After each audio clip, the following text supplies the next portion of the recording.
Baថ្ងៃនេះខ្ញុំបានដើរលេងទៅប្រាសាទមួយនៅភ្នំតាម៉ៅបងប្អូនឥឡូវយើងចាប់ផ្ដើមទៅជិះទៅហើយបងប្អូនផ្លូវយើងជិះទៅចឹងណាឥឡូវចាប់ផ្ដើមជិះទៅហើយបាទទេសភាពស្អាតដែរបងប្អូនស្អាត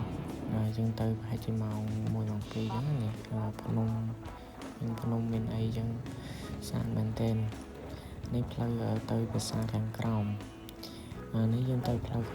ប្រាសាទទៅខាងក្រោមសិនក្នុងនេះខ្ញុំអត់បានថតទេខ្ញុំគ្រាន់តែមើលទេហើយឥឡូវជាផ្លូវនេះផ្លូវឡើងទៅប្រាសាទនៅខាងលើបាទខាងលើភ្នំបាទឥឡូវយើងបានមកដល់ហើយដូចជាអត់មានភ្ញៀវអីមកលេងច្រើនទេបាទប្រាសាទនេះយើងអត់ផ្លូវអត់សូវនេះដែរអត់សូវស្រួលទេផ្លូវពិបាកមែនទែនបាទនេះខ្ញុំជិះទៅលេងពីនេះពូទេបាទនេះផ្លូវនេះផ្លូវឡើងទៅលើចាំមើលនេះខ្ញុំមកខាងក្រោមអត់តមកឡើងទៅលើទេបងប្អូននេះខ្ញុំមកថតនៅខាងក្រោមសិនស្ងាត់មែនទែនពីនេះពូ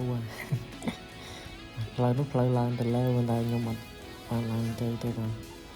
វាឡើងទៅយូរដែរកុំដល់ឆ្ងាយនេះខ្ញុំផ្លូវនេះវាងទៅឡើងលើភ្នំបាទទៅប្រាសាទមួយទៀតនៅនេះចូលមកខាងក្រោមសិនដើម្បីថតរូបថតអីចឹងណាបងហ្នឹងហើយមកខាងក្រោមស្អាតនេះខ្ញុំមកដល់ខាងលើហើយមកខាងលើមានអ្នកមកលេងច្រើនមកខាងលើមានអ្នកថតរូបថតអីច្រើនមែនទែនបាទនេះភាសាខាងក្រោមមិញតែខ្ញុំឡើងមកទេសភាពហ្នឹងហើយវីដេអូនេះក៏មានតែប៉ុណ្្នឹងដែរបាទបង្ហាញបងប្អូនណាលេងចុងសប្តាហ៍អញ្ចឹងណាបងប្អូនមានតែប៉ុណ្្នឹងទេហើយយើងបង្ហាញរូបអាចតែយើងបានថតបានអញ្ចឹងណាបងប្អូនហ្នឹងហើយអរគុណច្រើនបងប្អូនសម្រាប់វីដេអូនេះ